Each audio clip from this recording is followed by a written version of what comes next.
Welcome back. A bunch of people have asked, is this going to be recorded? It is, and it's being recorded right now. And we will provide a link, a follow-up link.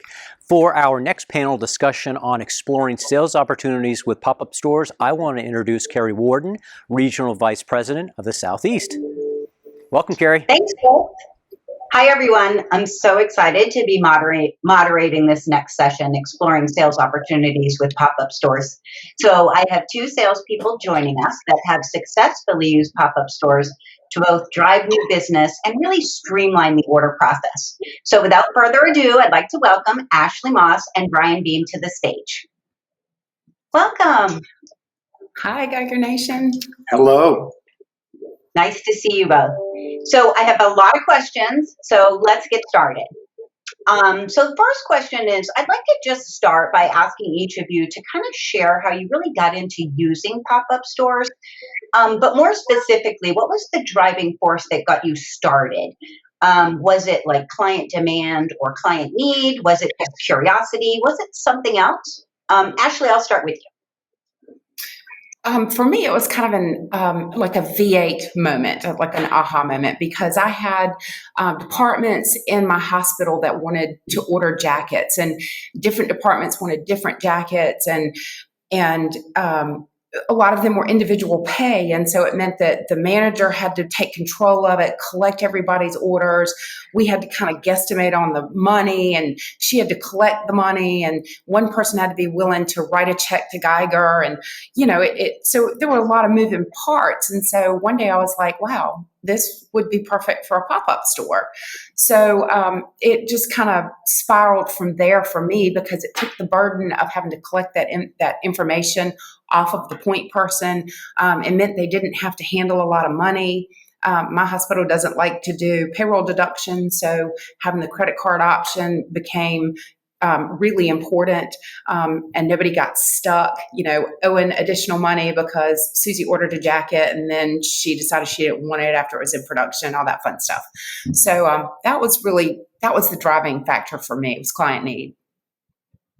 Great. And I know actually that you utilize reports, and that was another feature that, kind of drove you, where you're taking that, a lot of the work off of the client. Could you share just a little bit about how you use the file to gather information, and what you share with the client and how you use that data? Sure. So when your store is complete, all that data can be downloaded in an Excel spreadsheet, and you get this master spreadsheet that I'm not kidding. If it's a wearables thing, it has really truly 75 columns. So the master spreadsheet has a lot of material that you'll need parts of it at one time and parts of it at another, but probably not all of it at one time. But my first rule is save that master spreadsheet and do not touch it. Don't manipulate it. Don't do anything. It is your master spreadsheet, and it's I can go back to it if I really mess something up spreadsheet. So I always make a copy of it within the same spreadsheet, and I call that Ashley's master copy. And I can go into that copy and I can delete all the stuff that isn't necessary, because there's a lot of information that is repeated in that spreadsheet. It captures the buyer plus all that information. Then it captures the ship to plus all that information. And then it captures the credit card person and all that information. And a lot of that is duplicated.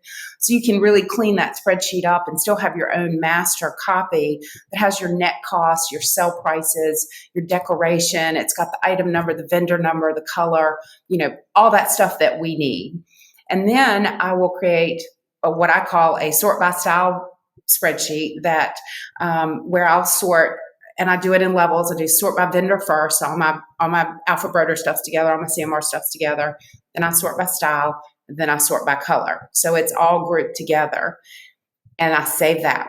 And then I do a sort by buyer so that I can see who ordered what, because a lot of times people will order more than one thing. And those are the ways that I sort it. I always set my PopUP Stores to manual, which means that the orders come into the back of the system, but they don't go to P Plus until I tell them to. And that way, if someone orders something and they realize that they wish they'd ordered something different, I can go in and delete that order before it goes into P Plus. So when it goes into P Plus, then you got a whole nother thing you got to deal with. So anyway, and then I take that spreadsheet and I create a separate spreadsheet for my client. And in that spreadsheet to the client, I put 2 tabs. One is sorted by style and the other is sorted by buyer. And I tell every single customer, when your order comes in, because a lot of my customers will get the order themselves and then disperse out to their employees so that we don't have to individually ship, because that saves money. So I tell the person who's kind of managing that, when your order comes in, and I promise you, you'll thank me for doing this afterwards, sort by style first. Take that list that is sort by style and you make sure you have 13 LST 853s in black charcoal gray size large and count them out that way. And then take the sort by buyer and pick from your piles to fill the orders, because invariably something will happen and something wrong will come in or whatever. And I don't really care that Susie doesn't have her medium. I just need to know what style you're missing and what you have extra of. And if you sort by buyer first, chances are you've made an error and you have to go resort them all again to check behind them. So that's a lot of reports, but it all comes right from one data file, doesn't it? And it's just about reporting. Yeah. Well, it does. And you know, I'm real type A. And so I have just found if you don't do that work on the front end, you end up with a headache on the back end if you have an issue with the order.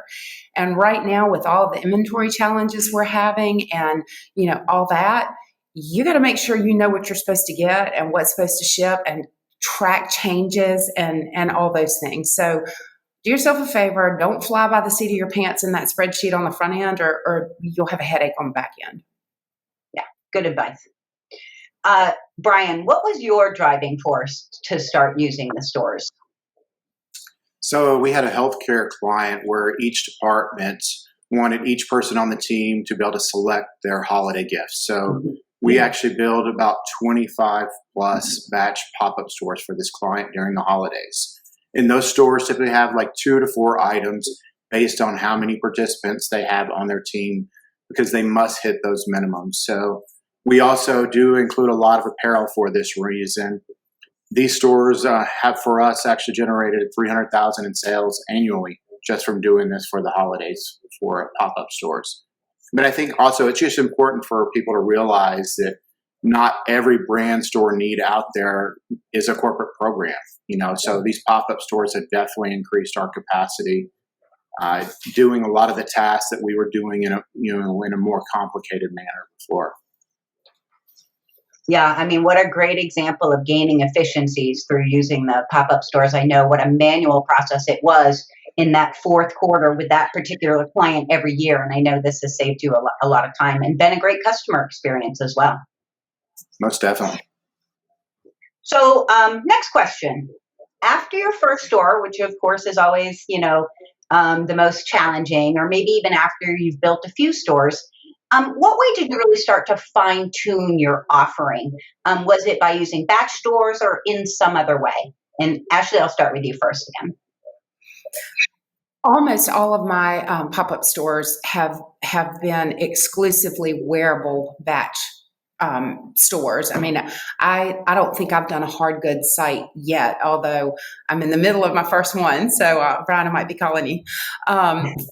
So for me, the batching for wearables has been what's been most important. And I feel like I could do those in my sleep now. Learning little tricks like what size photos work best, how to link in your size charts, things like that are ways that you can make those better and more efficient. Sure. And, that makes perfect sense. The batch store is definitely the most common. And it's because it's very effective and mutually beneficial for both you and the client. So Brian, how about you? How did you fine tune your offerings in creative ways? I think it's by sharing some examples, like I mentioned about what we do for that healthcare client to other clients, just to start brainstorming how we can utilize it with them. And I think all of our clients have value in giving their employees something that they want, and these stores allow them to pick exactly what they want. So then it becomes more used. So after building these pop-up stores, I shared with another healthcare client about this better gifting experience, about letting employees pick their swag. And this particular client was actually rebranding and wanting to do a branded gift to announce their new brand to all their employees across the U.S.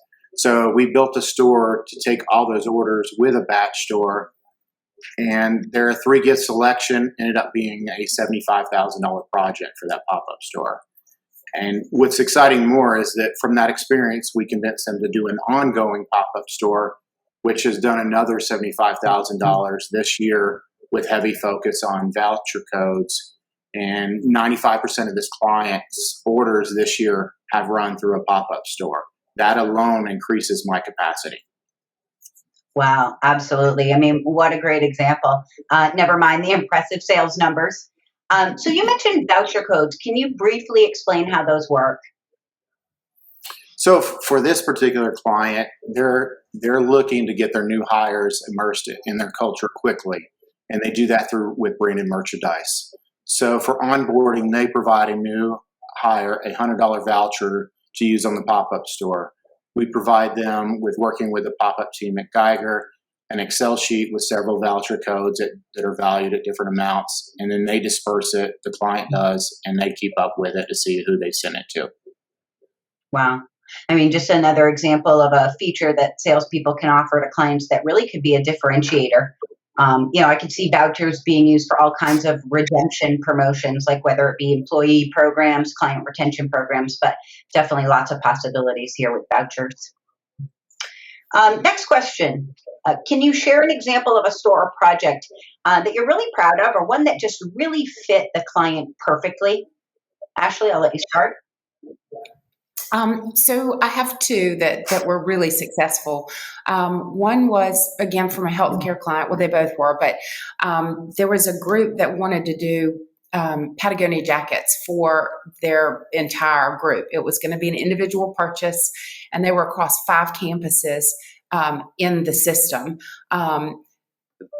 Fortunately for me, my customer was a great partner, and so she really managed the communication out to the team. She also got all of those jackets in, and we ended up selling almost 260 jackets.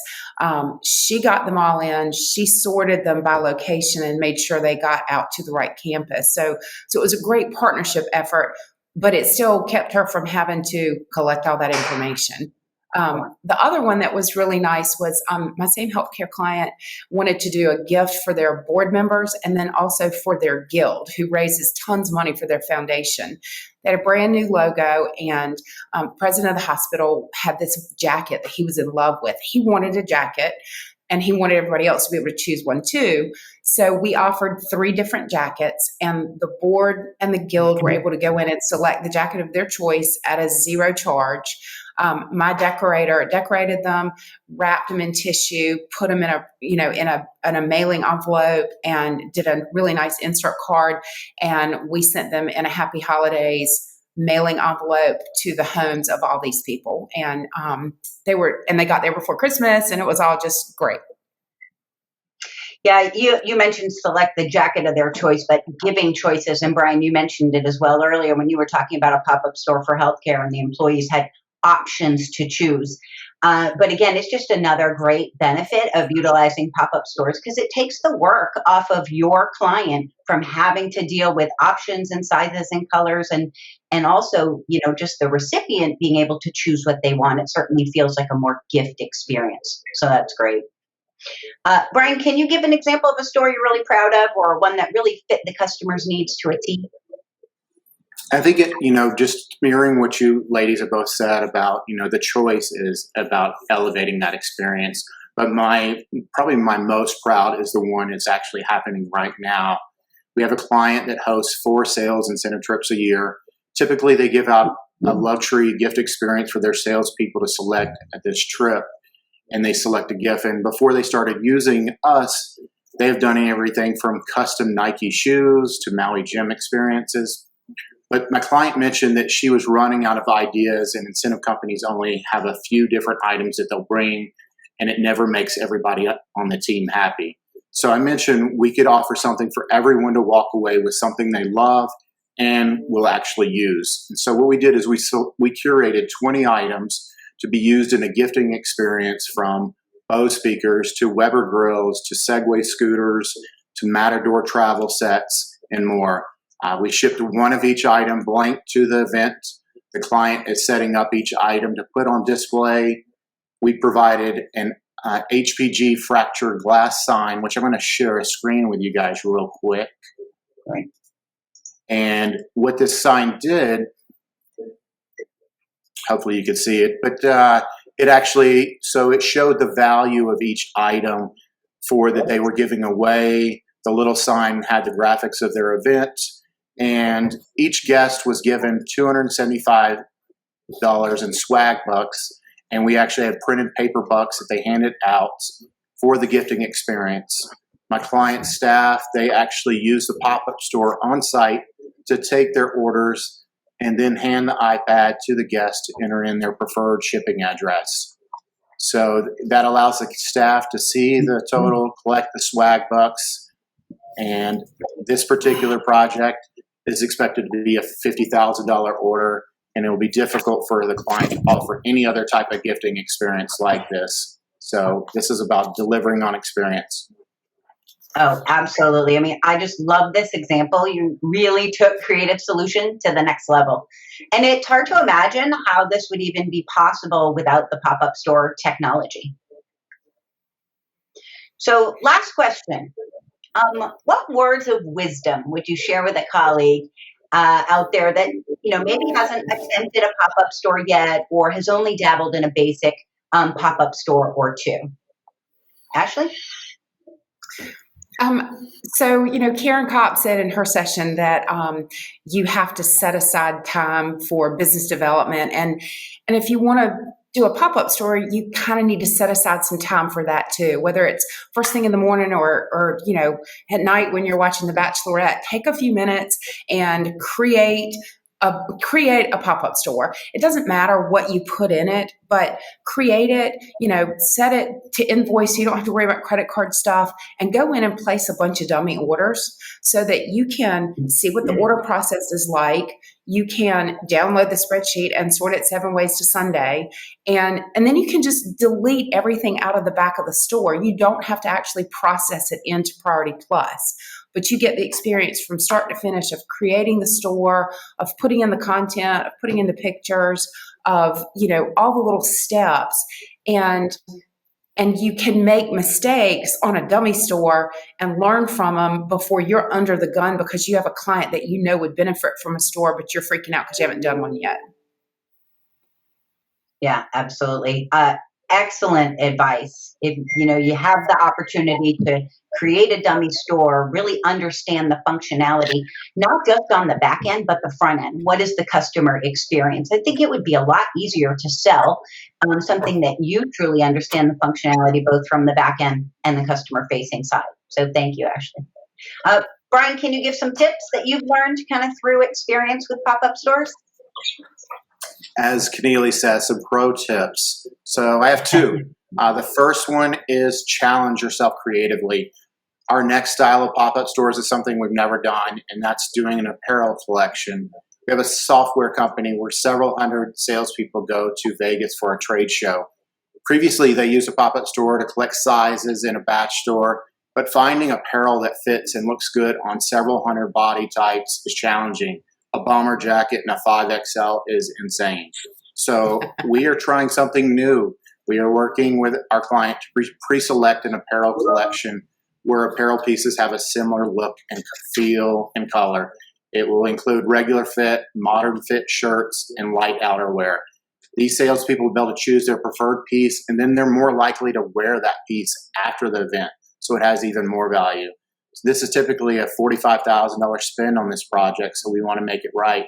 But this is going to make it easier for us versus having to find that 5XL bomber jacket. So it's about making a better experience for the client and their team. The second point I want to make is about utilizing your resources. You might think Ashley and I are talking about these pop-up stores, who's got time to set up all these pop-up stores? I definitely don't. I'm not saying that I do set all these up. I'm rarely building them. You can outsource that if you need. There are a couple of pop-up store builders for a fair price. One I know of personally is Dale Miller. She was previously a $1 million sales partner that is now building pop-up stores. She's a pioneer when it comes to pop-up stores. So you can lean into her. She can make recommendations. She can even do virtuals. So lean into that experience so that you can be selling your next pop-up store while someone else is building your current pop-up store. Such great tips. Thank you. Well, I'm sure I can speak for all the listeners that your input in this session was so valuable and will really help drive pop-up store sales in the near future. So I just want to say a huge thank you to you both for sharing your creative ideas, expertise, tips, and hints about pop-up stores. So next, I'd like to welcome the Regional Vice President for the Mid-South, Billy Boo, to the stage.